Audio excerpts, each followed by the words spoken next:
Hello everyone, welcome back to my channel BMS lecture 17।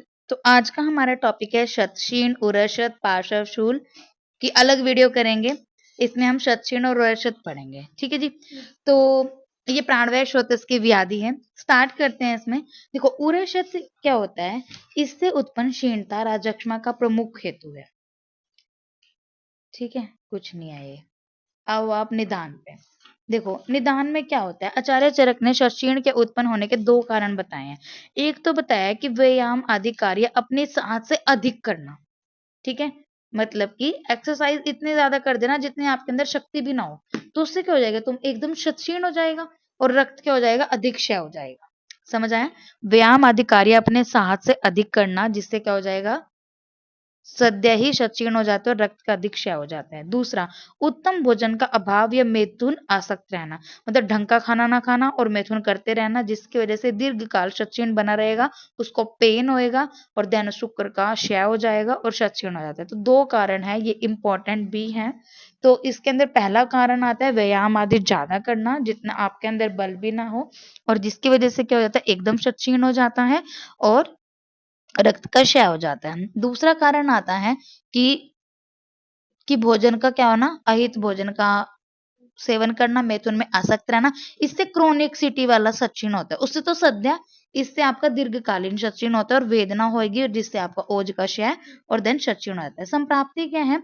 वही है, उपरोक्त कारणों से सेवन से रोगी के जो वक्ष स्थल में पेन होगा और वक्ष प्रदेश फट जाता है तथा टूटने के समान पीड़ा होती है। वक्ष स्थान में होगा, वक्ष स्थान फट जाएगा, टूटने के समान पीड़ा होएगा। इसके बाद दोनों पार्श्वों में पीड़ा होती है, अंग सूखने लगते हैं, शरीर में कंपन होती है और क्रम से वीर्य, बल, वर्ण, रुचि, जठराग्नि क्षीण हो जाते हैं। Very very very important 9। क्रम से वीर्य, बल, वर्ण, रुचि, जठराग्नि क्षीण हो जाती है। ठीक है, इसके अंदर क्या हो जाता है? क्रम से वीर्य, बल, वर्ण, रुचि, जठराग्नि क्षीण हो जाती है। ठीक है जी, ये होता है। क्या हुआ? जैसे ही निदानों का सेवन किया, निदानों के सेवन करने से क्या होगा?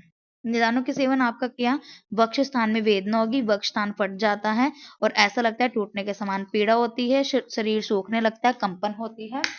ठीक है, और क्रम से इसके अंदर वीर्य, बल, वर्ण, रुचि और जठराग्नि क्षीण हो जाते हैं। इसके बाद उसे ज्वर, शरीर में व्यथा, मन में दीनता, अतिसार हो जाता है और रोगी खांसता रहता है। ठीक है जी, और उससे कैसा रक्त निकलता है? कफ निकलता है ना, तो उसमें रक्त मिलता है कैसा? काले रंग का दुर्गंध युक्त पीला गांठदार अधिक मात्रा में रक्त मिला हुआ कफ निकलता है। ठीक है जी, देखो, इसको ना पल्मरी डिसीज भी बोलते हैं। संप्राप्ति चक्कर आप देखो इसका, जैसे ही आपने व्यायाम आदि चीज की तो वात बढ़ा, वात में क्या होगा? वक्ष प्रदेश में चोट लगेगी, रक्त का क्षय और क्षीण हो जाते हैं। और इधर इन्हें क्या किया कि रुक्ष अल्प प्रमित आसन या स्त्री सेवन किया, उससे तीनों दोष बढ़े, तीनों दोष आपके वक्ष में गए। पेन किया, पार्श्व शूल में रक्त की स्ठीवन आएगी, रक्त की उल्टी आएगी, उसको फुसफुस में क्षत होगा और ओज का क्षय, क्षीण हो जाते हैं। ठीक है, मतलब त्रिदोष भी है प्लस वात प्रधान है। रस रक्त धातु में दूष्य है, प्राण इसके रस रक्त है। विमार गमन क्या हो जाता है? इसके अंदर विमार गमन हो जाता है। मंद अग्नि, चिरकाल और दारुण और साध्य साध्यता इसकी क्या है? कृच साध्य। और इसका पूर्व रूप वेरी इंपॉर्टेंट है, अव्यक्त लक्षणम तस्य। वात व्याधि में यहाँ पे तेषाम आ जाता है और यहाँ पे इसमें आता है तस्य, ये इंपॉर्टेंट है। अव्यक्त लक्षणम तस्य पूर्व रूपाणी समृता, मतलब इसका पता नहीं चलता, व्यक्त रहता है। सामान्य लक्षण क्या है? उरह शत में क्या होता है? उरह शत में, उरह प्रदेश में मतलब चेस्ट रीजन में पीड़ा, ठीक है, उसकी वॉमिटिंग में ब्लड और उसको खांसी होगी। शत क्षीण में क्या होता है? रक्त मूत्रता, अगर सारा ही क्षीण हो गया तो उसको रक्त के साथ मूत्रता आएगी। पार्श्व, पृष्ठ और कटी में ग्रह मतलब स्टिफनेस हो जाएगी। दोनों अलग टर्म्स हैं। अगर पूछा जाए उरह शत, इसमें तो प्रॉपर नाम दे देना, उर प्रदेश में शत हुआ है तो उसमें दर्द होएगा बंदे को, उसकी शोणित की छर्दी आएगी, उसको कास होएगा। अगर बात करें शत क्षीण की तो उसमें आपको ब्लड मिलेगा मूत्र में। ठीक है, रक्त मूत्र होता है और पार्श्व, पृष्ठ और कटी में ग्रह होते हैं। साध्या साध्यता की बात करें, बलवान रोगी, नवीन रोगी या फिर अग्नि जिसकी प्रदीप्त हो, लक्षण जिसके कम हो तो वो साध्या होता है। असाध्य जो 1 साल से अधिक पुराना हो, दुर्बल हो और सारे लक्षणों वाला युक्त हो तो असाध्य होता है।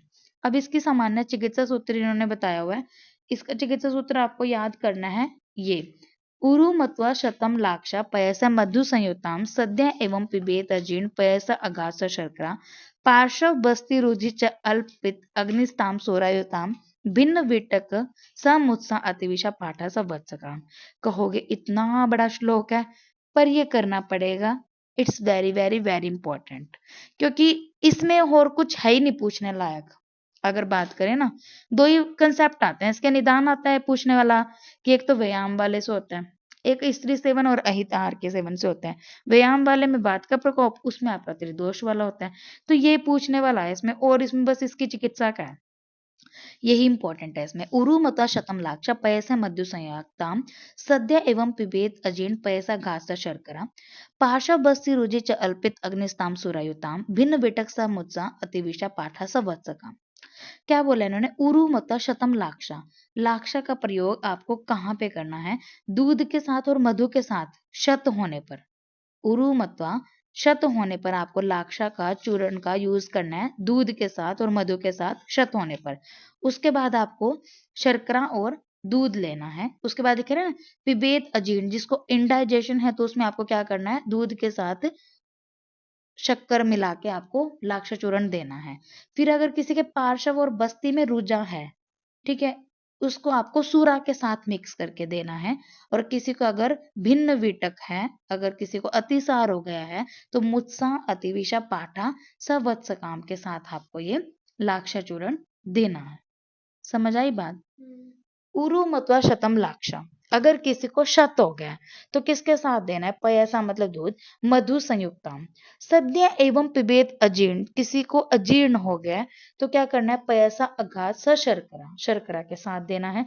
पार्श्व बस्ती रुजि च अल्प पित अग्निस्ताम सुरयुताम। किसी के पार्श्व बस्ती में रुजा हुई है, ये अग्नि कम हो गई है, तो क्या करना है? सूरा के साथ देना है। भिन्न विटक समुच्चका अतिविषा पाठा स वत्सकाम। अगर किसी को भिन्न विटक अतिसार हो गया तो मुत्सा अतिविषा पाठा वत्सकाम के साथ ये देना है। ठीक है जी। अगर किसी को अति मैथुन के कारण हुआ है तो उसको वृष्य योग देनी है, और मंद अग्नि के कारण हुआ है तो आपको दीपन पाचन औषधियां देनी है। एंड संशोधन इसके अंदर नहीं करते। वेरी इंपॉर्टेंट, शतशीर्ण में संशोधन नहीं करते। पहले उसकी चेस्ट फटी पड़ी है, खून उसमें है नहीं, ठीक है, तो कहाँ से इसमें संशोधन कर देंगे? उसके अंदर बल ही नहीं होता। तो इसके अंदर घृत तेल बता रखा है, शव द्रष्टा घृत, अमृत प्राश घृत, जीवंत्यादि लाक्षा तेल। चूर्ण में क्या बताया इसमें? नागबला, पिपली, लाक्षा आदि चूर्ण। वटी एलादि गुटिका। कौन सी गुटिका? एलादि गुटिका। ठीक है। अवलेह सर्पिगुड़ वासावलेह च्यवनप्राश है। आसव और इसमें उशीर आसव, चंदन आसव है, और ये आप छोड़ देना, रस भस्म वाला चाहे। ठीक है जी। पथ्या पथ्या इन्होंने बोला है जैसे कास यक्ष्मा रक्तपित्त रोग में बताया गया है, वैसे ही इसमें करना है। कास यक्ष्मा रक्तपित्त में, ठीक है, 3 डिसीज के साथ जोड़ा है इसको। निदान परिवर्जन करना है, मालिश किसके? चंदन बल आदि तेल से करना है, लाक्ष चूर्ण और एलादि गुटिका इसमें मेन याद रखना है, और वासावलेह चंदनासव है। ठीक है, तो इसके अंदर हमें क्या क्या मेन याद रखना है? पहली बात आती है उरशत शतशीर्ण क्या है। ठीक है, इसके 2 निदान आते हैं, संप्राप्ति वही आएगी। ठीक है, उसके बाद उरशत क्या होता है, शतशीर्ण क्या होता है, ये आपको पता होना चाहिए। साध्य साध देता है चिकित्सा सूत्र में आपको उरुमता शतम लाक्ष पैसा मधु संयाताम सद्य पिबेतजीर्ण पैसा घास शर्करा पार्श्व बसी रुचि च अल्पित अग्निस्ताम सुरयुताम भिन्न बेटक समुत्सा अतिविषा पाठा से वत्सकाम आता है। ठीक है जी, ये बताना है। देन आपको बताना है, अगर आपका अति मैथुन से हुआ है तो वृष्य देना है, या फिर आपको मंद अग्नि से हुआ है तो उसको दीपन पाचन औषधि देनी है। ठीक है, संशोधन इसमें नहीं करते हैं। घृत की बात करें तो कौन सा घृत? शवद्रस्ता, अमृत प्राश घृत, जीवंत्यादि। चूर्ण की बात करें पिपली, मधुयष्टि मधु, वटी, एलादि गुट्टिका। क्या? एलादि गुट्टिका। ठीक है, अवलेह इसमें सर्पिगुड़ वासवलेह आता है, और कास यक्ष्मा रक्तपित्त के समान इसमें पथ्य का पालन करना है। तो यहाँ पे ये टॉपिक कंप्लीट हो गया। अगर आपको इसमें कोई डाउट है तो मुझे कमेंट कर देना। आपको ये वीडियो कैसी लगी मुझे कमेंट सेक्शन में जरूर बताना, और जिसने भी अब तक मेरे चैनल को सब्सक्राइब नहीं किया तो please subscribe my channel, like share comment on my video, and thank you so much for watching my video.